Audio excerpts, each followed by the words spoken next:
Welcome to another episode of Locked On Blackhawks, and also for the listeners out on the West Coast to another episode of Locked On Kings.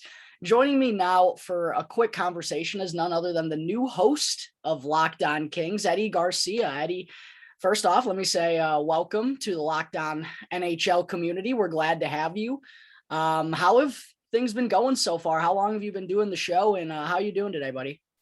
I'm doing great, Jack. Thank you so much for having me. It's fun to get to meet guys like you, and I've had some other people reach out to me in the Locked On NHL community, and it's been fun. It's been a learning experience. I've been working on the radio side for over 20 years, so the audio portion of this kind of thing is easy for me, but the video part of it is something that's totally new for me. It was a little intimidating at first. You know, it's never fun to not know what you're doing and have to ask a lot of questions, but I've been getting the hang of it pretty quickly now. I'm in my first week of the video. I've been doing the podcast now for about 3 weeks. So, a lot of growing. Sometimes you make mistakes, but you just power through it. And, keep telling myself in a couple of months, I'll look back and laugh on me being nervous about doing this, but no, it's been a lot of fun. I'm really excited about it. That's awesome. It's funny. I really felt the same way when I was first getting up and running with video a couple months ago. And seriously, I've noticed the difference in such a quick amount of time. So I'm sure you'll be able to get the hang of it and shrug off those jitters here in no time. But before we dive into some hockey stuff, Eddie, I'm curious. I wanted to know a little bit more about you. I know you said you've been doing radio for 20 years. Has it always been King stuff? Has it been involved with any other sports? And then also, are you a West Coast guy? Are you from California, or what's kind of your story with sports and everything? Yeah, I'm definitely a West Coast guy. As a matter of fact, I'm as West as you could possibly be. I was born in Hawaii. Oh, wow. Where my dad was stationed in the Army. After he got out of the Army, we moved to California, Central California, which is an interesting place. A lot of people think California is big city, beaches, all that kind of stuff, but it's a gigantic state. Northern California is forests. We've got deserts, mountains. Central California is all farmland. It's really like the Midwest. And then, of course, you've got the big cities, San Francisco, LA, so on. But I grew up and went to college in Central California. I went to Fresno State. And then after I graduated, I had some classmates and roommates who were from Southern California. They went back home. They got jobs at Fox Sports. And after I did local radio in Fresno for a few years, I was like, I really would like something different, something new. You use the connections that you have. They got me on board at Fox Sports, working behind the scenes in TV. And then the Fox Sports radio network launched a few years after that. And I'm like, you know what? I miss radio. And, I've made some connections. This new network is launching. So I asked the right people. They introduced me to some people, and I've been there now over 20 years, which I would never have dreamed that I would be in one place for that long. But it's been great. It's been awesome. A part of these overnight shows that I do. It's a definite interesting mix of people that call in to sports talk radio in the overnight hours. Some people don't believe that these are actual real people. They think we're making these characters up, but they're actually real people. Some of them are asleep when they call. Some of them are drunk. It's amazing, but it's a lot of fun. But to answer your question, I got into hockey when I was in college. One of my roommates was a Kings fan. We only had one NHL team in California then. There was no Ducks, there was no Sharks, no Kraken, no Golden Knights, no Coyotes. So it was all about the Kings. And then the first year I really got into hockey, they went to the Stanley Cup final, which was a surprise. And once I experienced playoff hockey, I'm like, I'm sold, I'm switching, no more NBA. I'm all about hockey. And my passion has grown for it pretty much every year since. When I got to LA, I started covering the Kings. I even play hockey twice a week, play beer league hockey. So it's, for a guy born in Hawaii, raised in California, who doesn't have a connection to the sport, I've learned it's such a great sport, fallen in love with it. And it's like my favorite sport now. Well, that's awesome to hear. Yeah. Playoff hockey. I feel like people who don't know much about the game, if you just sit down and watch the atmosphere and what it's like to play that type of year and how crazy the crowd's going, how fast and physical the game is. I mean, it's hard for people not to become fans immediately. You're probably the 100th story I've heard about that, where playoff hockey got people sucked in. But yeah, that's awesome. It's funny too. I was thinking about this. I don't know how you feel about this, but the most stressed I've ever been in my life watching sports, and I love all sports, and but Game 7 against the Blackhawks in Chicago, Western Conference Finals, 2014 overtime. I've never been that nervous in my life. I've never, like, every shot, your heart is in your throat because your season could be over at any moment. I've never experienced that kind of stress before. And obviously it had a happy ending for me, but to this day, I can still remember sitting on my couch, my stomach like cramping up. I'm like, this is insane. This is just unbelievable. But that game to me was actually even more of a relief than the Stanley Cup final games that they've won. Oh, everyone knew that Western Conference Final was really the Stanley Cup. You're right. Absolutely. Kings. I mean, at that time, we were just running through the league. I was heartbroken with that Game 7 winner off of Nick Leddy's back. And then, of course, Alec Martinez goes and does it again to win the Stanley Cup. It was, oh, man, that was one that I think about a lot because that could have been a three-peat for my Chicago Blackhawks. Yeah, but for sure. Oh, better days. Got me thinking about better days, Eddie, because things are looking very bleak now for the Chicago Blackhawks as they head into the 2022-2023 season later on this year. And one of the few offseason signings that they made, they weren't a very active team. Given the direction they're heading in, it made a whole lot of sense that they weren't trying to get a whole lot of players. But the reason I wanted to have this chat with you today, Eddie, is because out of those few free agent moves that the Blackhawks made, no one really intrigued me more than Andreas Athanasiou, because he's someone, you know, who's had a very up and down career. He was once a 30-goal scorer with the Detroit Red Wings, not all that long ago, even back in 2018-19. It just kind of feels like 8 years ago with everything that's gone on in the past few seasons. But a former 30-goal scorer with the Red Wings kind of has some inconsistency issues there, ends up getting dealt to Edmonton. They don't sign him on for an extension. And then he winds up landing with the Los Angeles Kings, where he spent each of the last two seasons. So I just wanted to ask you overall kind of how things went for Andreas Athanasiou in that stint with the Kings. You know, the first year I saw he put up decent numbers, 23 points in 47 games, played in 47 of the 56 games that year.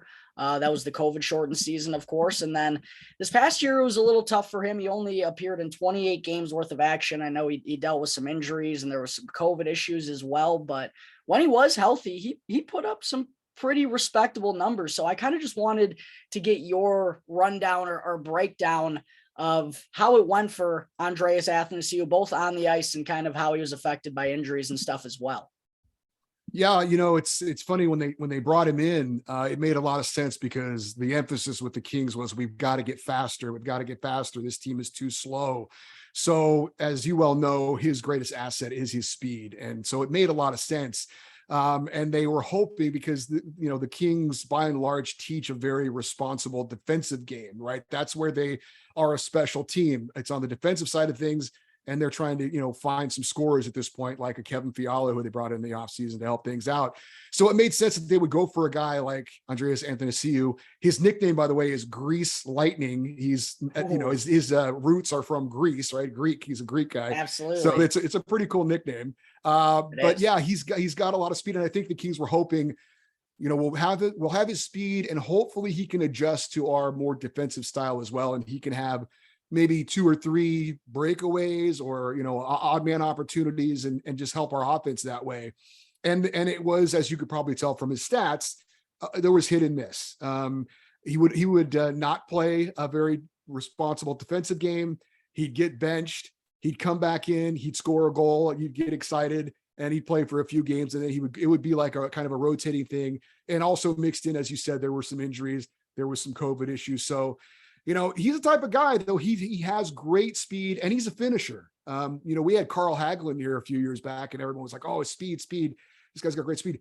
And he would get some breakaways, but he never seemed to finish when he was with the Kings.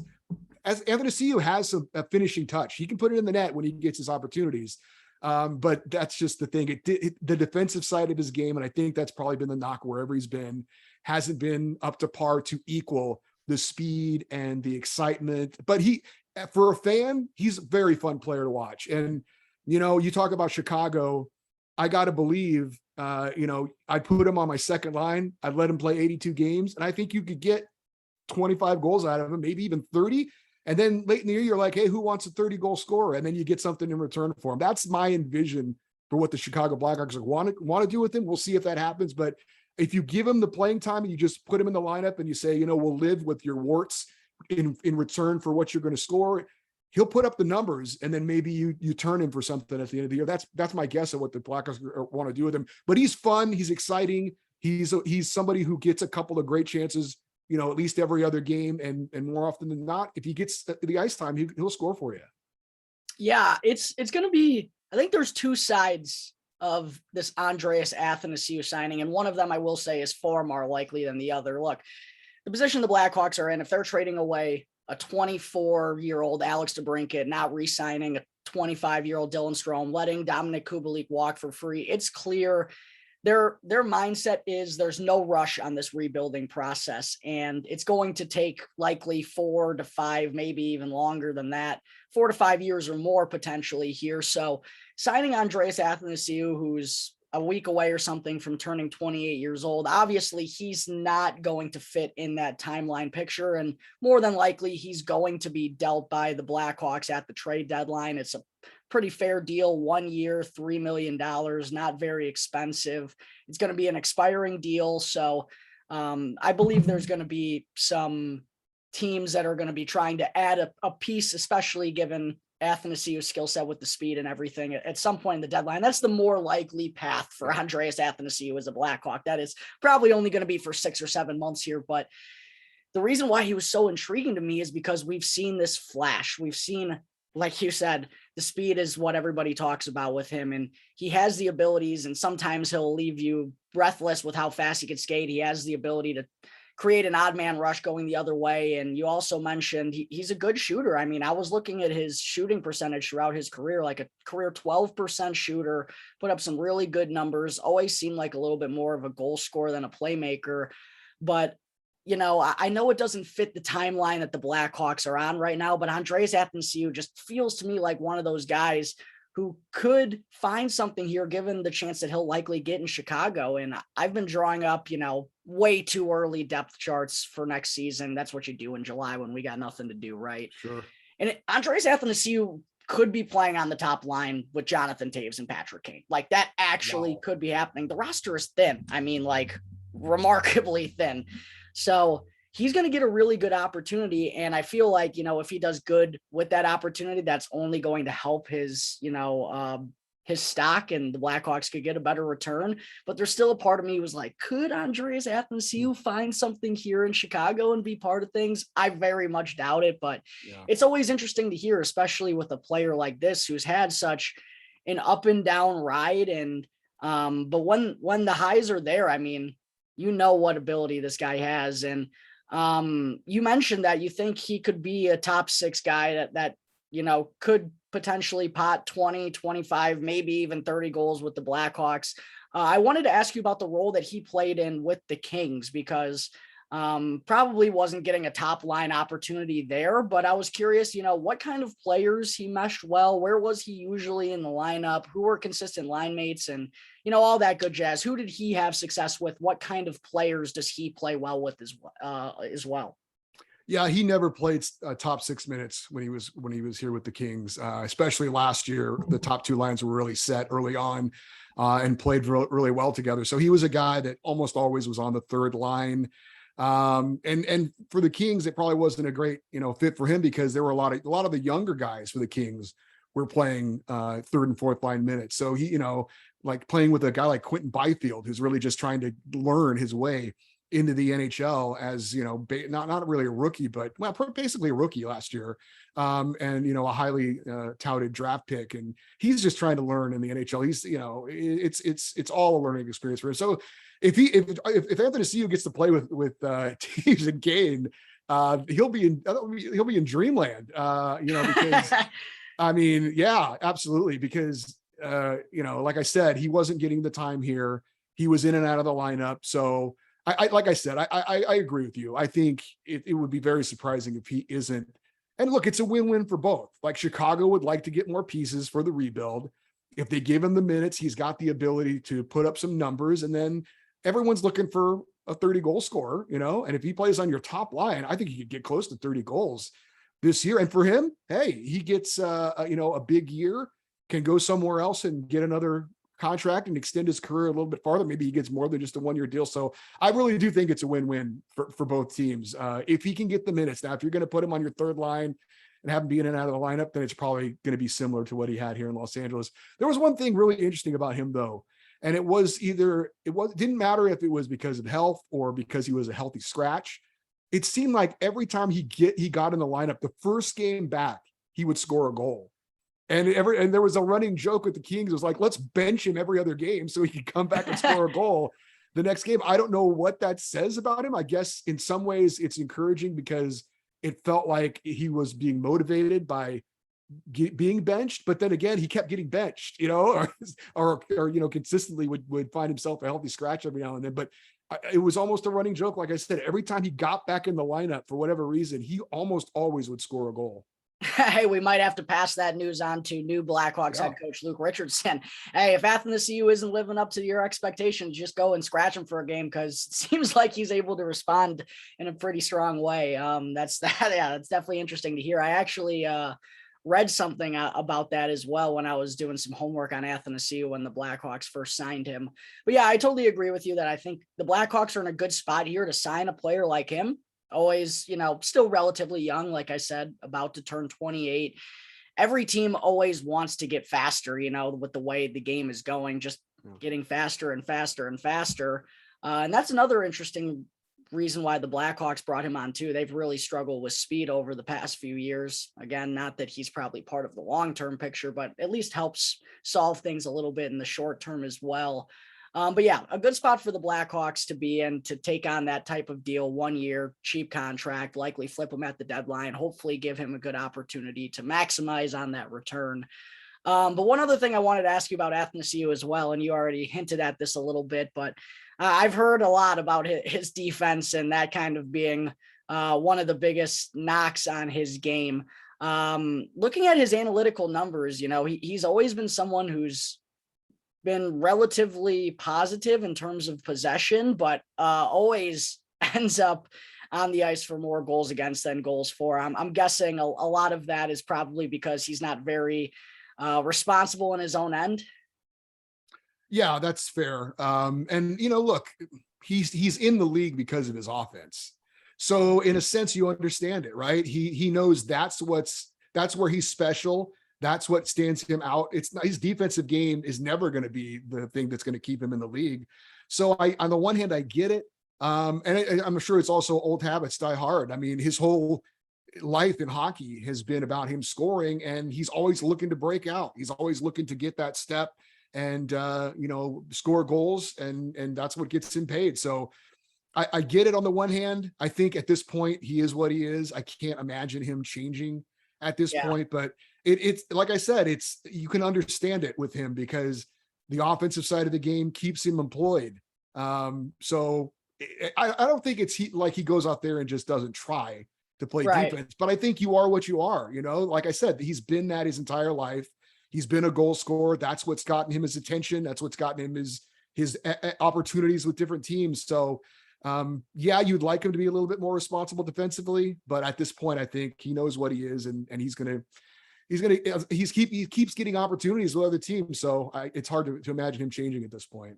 Yeah, that's totally fair. I'm sure he's well aware that his game breaker is his speed and the ability to, maybe get a breakaway or two to steal his team a goal. And like you said, that's something that's continued to have him, be given opportunities here at the NHL level. And that's what he's known for. So, while that is always probably going to be a knock on his game, if he's getting the opportunities on the other end, I don't think you really can complain. And you probably know what you're getting when you sign him. So it's not like it's going to catch anyone by surprise about this point.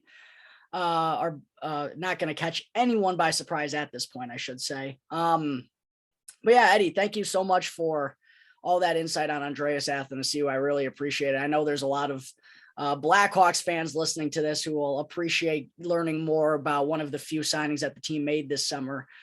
Before I let you go, I do want to ask you though about the Los Angeles Kings and the offseason they had coming off, I don't mean this in a rude way, but kind of a surprising year that they made the playoffs, not getting a lot of hype to start the year, kind of a young team that I wouldn't say was very deep on paper, but they really played a strong defensive game and, nearly upset the Edmonton Oilers there in the first round. So I'm curious, how are Kings fans feeling right now? What's the mood around the offseason? And, is there playoff talk heavily again heading into this season? I know it's still July, but, coming off of a series where they almost upset Connor McDavid and the Oilers, I feel like there's got to be buzz about what this team is doing and what they're growing in LA right now.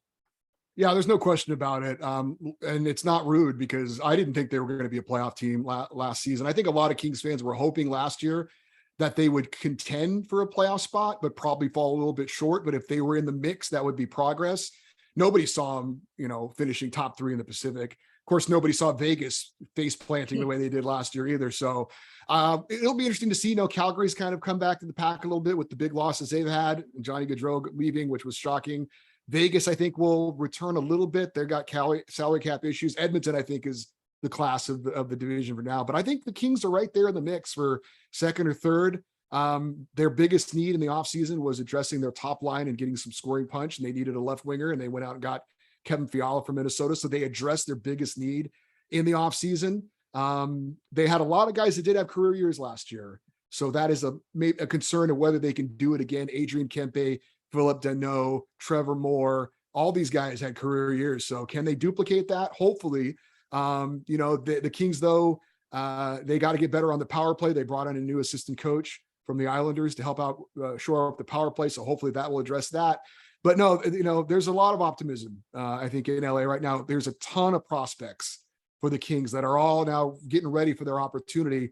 Not sure there's going to be areas for all of them to fill into. And so then, of course, that always is, hey, we've got all these pieces. Let's trade for another big left-handed defenseman, which is the other need the Kings are looking to fill. But so it's not a complete picture yet. It is going in the right direction. And there is a lot of excitement. I think Kings fans are really expecting them to be a playoff team again this year. Hey, listen, Eddie, optimism and a deep prospect pool are two things that Blackhawks fans would kill for right now. So enjoy the season. I know it's going to be a fun ride, I'm sure, for Los Angeles Kings fans. See if the team can kind of build off of the season that they had last year. And I also want to thank you once again for jumping on the show and letting us know a little bit more about Andreas Athanasiou and his stint with the Los Angeles Kings organization. I'm very excited to see him play. I'm really confident he's going to get a massive opportunity to showcase his stuff here in Chicago. So we'll see if he'll be able to piece it together. He's had, like I said, many times ups and downs over the years, but hopefully he'll be able to find that game a little bit. Especially if he's playing with Patrick Kane and Jonathan Toews, could be a possibility for Andreas Athanasiou. So thanks again, Eddie. Before you go, if you wanted to take a second to plug your show and let the listeners out there know where they can check you out, and if they want to know more about the Kings, where to find them, the floor is yours. Yeah, absolutely. Obviously, it's Locked On LA Kings is the place to find my podcast, which I'm putting out an episode every week, which is, as you know, very difficult at this time, but, trying to grow the audience, being a new host on the network. And so far I've gotten some great feedback as far as that goes. I'll say this, if you are a night owl, if you work overnight hours, if you're a security guard, if you're stocking shelves, if you're a truck driver, you can check out the Ben Maller Show, which I'm a part of, Monday through Friday. It's 11 p.m. to 3 a.m. Pacific time. So it's an overnight show for most of the country, including people in Chicago. It's a crazy show. It's a lot of fun. We take callers, and you never know what you're going to get when you answer those phones, which is kind of a dying thing in sports talk radio now. Not a lot of hosts take callers anymore. So we take these calls, and it's you'll laugh. I guarantee you'll laugh and have a good time. So if anybody out there, check out the Fox Sports Radio Network, iHeartRadio, and all that kind of stuff. Once again, everyone, Eddie Garcia, the new host of Locked On Kings. Eddie, thank you again for joining the show, and I'm looking forward to chatting with you again soon when the season starts. I know we'll get together for a crossover or two, so I wish you luck in the rest of the offseason, buddy. Thanks again. Thank you, Jack. Appreciate it.